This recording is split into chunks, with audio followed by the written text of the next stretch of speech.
अस्सलाम वालेकुम जी, वेलकम और welcome back to my channel. तो आज मैं आपके साथ एक मिरर वर्क का आउटफिट डिज़ाइन शेयर करूंगी। तो इस आउटफिट के लिए मैंने ये सिल्क का फैब्रिक लिया है। बहुत लाइट वेट और बहुत अच्छा फॉल है इसका। और इसके ऊपर का जो फैब्रिक होगा वो मुझे शिफॉन लग रहा है, लेकिन मुझे शिफॉन बिल्कुल पसंद नहीं है। और इनके जो बाकी के आर्टिकल हैं वो नेट फैब्रिक के ऊपर बने हुए हैं और मुझे नेट फैब्रिक तो बिल्कुल भी नहीं पसंद। तो पीछे बचा क्या, ऑर्गेन्जा। तो मैंने यहाँ पर ये इस शर्ट के ऊपर लगाने के लिए ऑर्गेन्जा फैब्रिक भी लिया है साथ, और इसी ऑर्गेन्जा फैब्रिक के ऊपर हमारी सारी डिजाइनिंग जाएगी। तो यहाँ पर मैंने मिरर्स ले लिए हैं, इनका साइज 1 है और साथ में है ये ग्लू। तो सबसे पहले हम बात कर लेते हैं ग्लू की। अगर आप लोग मेरा चैनल काफी देर से फॉलो कर रहे हैं तो आपको पता होगा कि मैं B6000 ग्लू यूज करती हूँ। और यहाँ मिरर पे हम इस तरह से इसे ग्लू लगाएंगे। हमने मिरर की बैक साइड पे ऐसे सर्कल में ग्लू लगानी है ताकि इसके किनारे अच्छे से जुड़ जाए फैब्रिक के साथ। और इसे फैब्रिक पे बस इस तरह से रख देना है, ऊपर से ज्यादा प्रेस नहीं करना हमने। तो मिरर्स अटैच करने के बाद हम ग्लू ड्राई करने के लिए इसे 24 घंटों के लिए छोड़ देंगे। अब यहाँ पर हमारी ग्लू ड्राई हो गई है। आप देख सकते हैं ये अच्छे से इसके साथ अटैच हो गए हैं। और ये तब तक नहीं निकलेंगे जब तक कि हम इसे हाथ से खुद से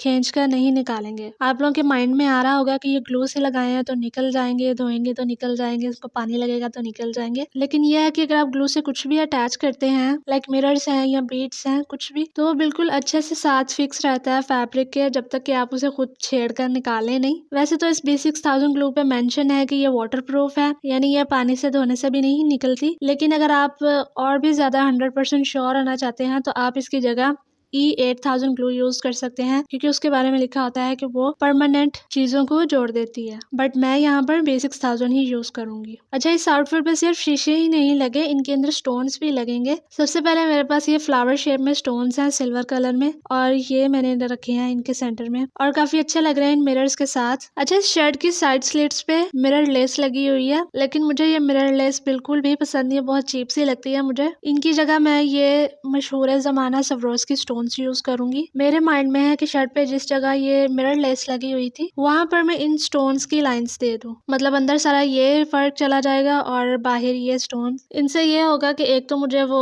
मिरर लेस यूज करनी पड़ेगी, दूसरा ये कि शर्ट में थोड़ा और कलर ऐड हो जाएगा। अच्छा, इन व्हाइट स्टोन्स की जगह पर भी मैंने ये मल्टी कलर वाले स्टोन्स रख के देखे थे, लेकिन मुझे सिल्वर स्टोन्स ज्यादा ग्रेसफुल लग रहे थे इस डिजाइन में, तो फिर मैंने सिल्वर स्टोन्स ही सिलेक्ट कर लिए थे। अच्छा, अब मैंने ऑर्गेन्जा फैब्रिक को आयरन करके यहाँ पर सारी अपनी मेजरमेंट्स के मुताबिक मार्किंग कर ली है। ये साइड्स पे फिटिंग के मार्क्स हैं और ऊपर यहाँ पे नेकलाइन और आर्म होल है, और ये मैं स्लीव्स दिखा रही हूँ आपको। यानी सबसे पहले आपको फैब्रिक पे मार्किंग कर लेनी है ताकि हमें पता चल जाए कि हमने कहाँ कहाँ मिरर्स वगैरह अटैच करने हैं। इसके बाद मैंने ये पेपर लिया है और इस पेपर पे मैं 2-2 सेंटीमीटर के निशान लगा रही हूँ, और इन पे स्ट्रेट लाइन लगा लेनी है। ऐसे ही ऊपर को 2-2 सेंटीमीटर के फासले पे लाइंस लगा लेनी है।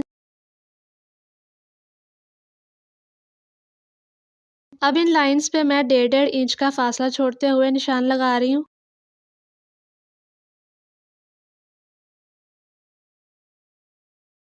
और इसके ऊपर नीचे वाले निशान का सेंटर रखते हुए ऊपर भी हम 1.5 इंच का फासला छोड़ते हुए निशान लगाते जाएंगे। तो इस पूरे पेपर पे इस तरह से हमने निशान लगा लेने हैं। ये हमारा एक छोटा सा पैटर्न रेडी हो गया है। इसे फैब्रिक के नीचे रखेंगे और इससे निशान सारे मार्क कर लेंगे पेंसिल से। अच्छा, यहाँ पर आपने ध्यान रखना है, अगर आप मेरी तरह पेंसिल से निशान लगा रहे हैं तो आपने बहुत केयरफुली लगाने हैं, क्योंकि पेंसिल के निशान अच्छे से जाते नहीं है। यानी अगर आपने थोड़ी सी भी कोई मिस्टेक कर ली तो वो निशान वही रह जाएंगे पेंसिल के। तो चाहे आप नेकलाइन की मार्किंग कर रहे हैं, साइड्स की मार्किंग कर रहे हैं, तो आपने बहुत ध्यान से करनी है। तो मार्किंग करने के बाद मैंने टाइल ले ली है साथ फैब्रिक के, ताकि नीचे ग्लू ना लगे। और यहाँ पर मैं अब एक लाइन स्टोन्स की और एक लाइन मिरर्स की लगाऊंगी।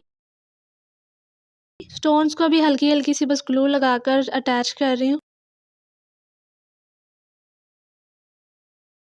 तो मेरे पास यहाँ पर सिर्फ एक ही तोला स्टोन्स थे और वो भी खत्म हो गए हैं। तो मैं पहले जाकर 12 तोला सिल्वर स्टोन्स और 10 तोला मल्टी कलर के स्टोन्स ले आई थी। जब ये अच्छे से ड्राई हो गए तो इसे मैंने निकाल लिया था, और ये ड्राई होकर इस तरह से लग रहे हैं, बहुत प्यारे से शाइनी शाइनी।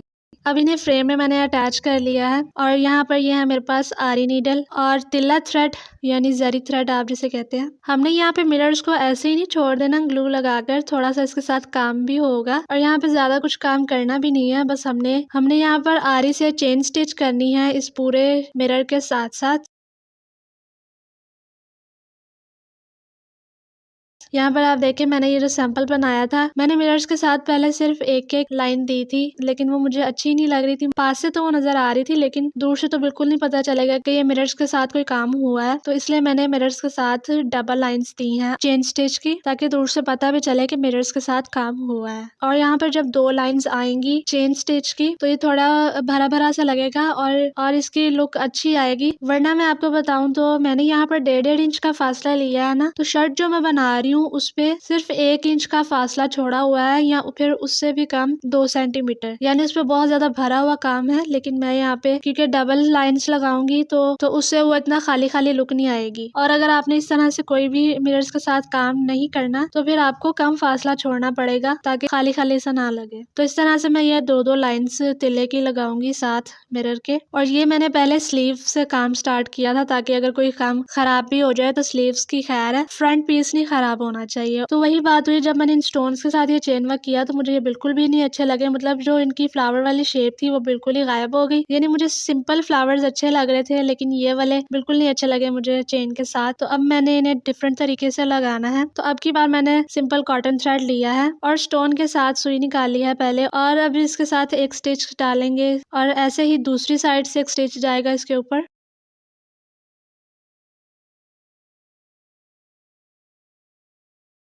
तो अब मैं सारे स्टोन्स ऐसे ही 2-2 स्टिच के साथ लगाऊंगी। तो यहाँ पर मैंने ये पूरी शर्ट कंप्लीट कर ली है मिरर्स और स्टोन लगाकर। ये इसकी बैक साइड है। ये देखिए अब मैंने चेन की है मिरर्स के साथ और स्टोन्स। पहले मैंने डबल थ्रेड लिया था, लेकिन बाद में मैंने सिंगल थ्रेड के साथ ही 2-2 स्टिचेस लगा लिए थे। और ये स्लीव्स हैं। स्लीव्स की लेंथ भी मैंने थोड़ी ज्यादा रखी थी, ताकि हल्की हल्की सी चुनट्स आए जैसे जैसे इनकी स्लीव्स में है। तो अब हमारी शर्ट भी रेडी है और स्लीव्स भी रेडी है। अब हम इन्हें सिल्क की लाइनिंग लगाकर स्टिच कर लेंगे। और ये मैंने शर्ट स्टिच कर लिया है। यहाँ पर नथिंग स्पेशल हेयर, बस सादा शर्ट जैसे सिलाई करते हैं वैसे ही की हुई है। अब यहाँ पर हम लाते हैं अपने सवरोज की स्टोन्स और इन्हें हम अटैच करेंगे। पहले मैं ग्लू से इन्हें अटैच कर रही हूँ। अच्छा, अगर आपको भी ये स्टोन्स चाहिए तो आप शॉप पर जाकर कहेंगे कि हमें मल्टी कलर वाले स्टोन्स दिखा दें, तो वो आपको यही निकाल कर दे देंगे। तो मैं इन्हें बस हल्की हल्की सी ग्लू लगाकर पहले सारे स्टोन्स अटैच कर लूंगी।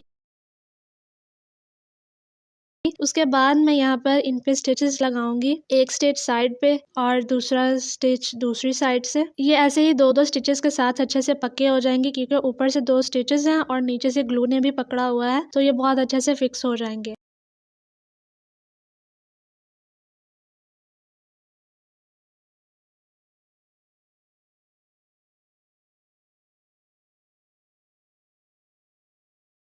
और ऐसे ही हमने नीचे भी लगा लेने हैं स्टोन्स। आर्म होल के नीचे से स्टार्ट किया है मैंने, और नीचे सारे दामन पर और दूसरी साइड पे भी दूसरे आर्म होल के नीचे तक, इसे नीचे तक मैंने सारे स्टोन्स लगाने हैं। तो अब बात कर लेते हैं इस ड्रेस के साथ दुपट्टे की। तो इनका जो दुपट्टा है वो है ब्लॉक प्रिंटेड दुपट्टा, यानी इसके ऊपर ब्लॉक प्रिंटिंग से फ्लावर्स बने हुए हैं और पूरे दुपट्टे पे गोल्डन कलर के पोल्का डॉट्स हैं। और ये हैंड पेंटिंग से बन तो जाएगा, लेकिन मैंने अभी रिसेंटली एक बहुत भारी हैंड पेंटेड दुपट्टा फिनिश किया और मैं नहीं चाह रही थी कि मैं फौरन से साथ ही एक और हैंड पेंटेड दुपट्टा स्टार्ट कर लूं। मतलब बिल्कुल भी नहीं मैं बनाना चाह रही थी, लेकिन लकीली मुझे ये प्रिंटेड ऑर्गेन्जा का दुपट्टा मिल गया और इसके ऊपर बिल्कुल वही सेम कलर्स यूज हुए हैं, रेड और ग्रीन, और बहुत हल्का हल्का सा इसके ऊपर प्रिंट है, यानी बिल्कुल भरा हुआ भी नहीं है। और साथ में इसके ऊपर ये व्हाइट कलर के सर्कल्स भी बने हुए हैं, जैसे इनके दुपट्टे पे गोल्डन कलर से बने हुए हैं। बस इनका मसला थोड़ा सा ये है कि इसके अंदर सिल्वर कलर का तिल्ला है, और मैंने तो शर्ट पे गोल्डन कलर का तिल्ला यूज किया हुआ है। वैसे तो शर्ट पे कोई काम नहीं होगा, लेकिन इन सिल्वर कलर के डॉट्स को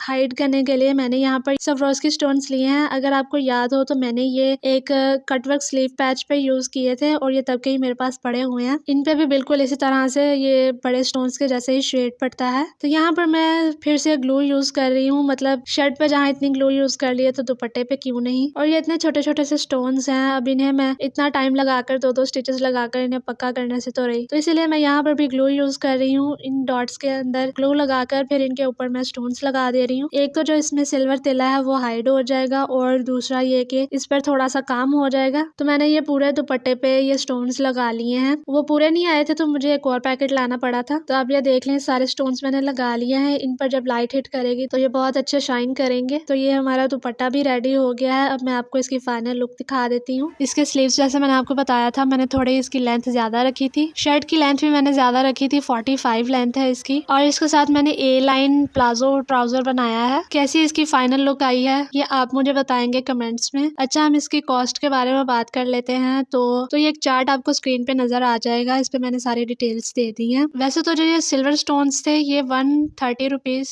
पर तोला थे, और मैंने ज्यादा लिए थे इसलिए उन्होंने मुझे 100 रुपीज पर तोला दे दिए थे। और मैंने ये 12 तोला लिए थे, लेकिन ये बच गए थे, ये 3 तोला बच गए थे मुझसे, यानी ये 9 तोला यूज हुए हैं। और ये जो स्वरोस्की स्टोन्स है ये महंगे हैं, ये 160 रुपीज तोला मिले हैं मुझे। ये महंगे हैं थोड़े, इसीलिए मैंने ये सिर्फ फ्रंट साइड पे ही लगाए हैं, बैक साइड पे मैंने इनकी लाइंस नहीं लगाई, बैक बिल्कुल प्लेन है। तो आई होप आपको ये आउटफिट अच्छा लगा हो, आपने ये सारा प्रोसेस एंजॉय किया हो। Thank you for watching, bye.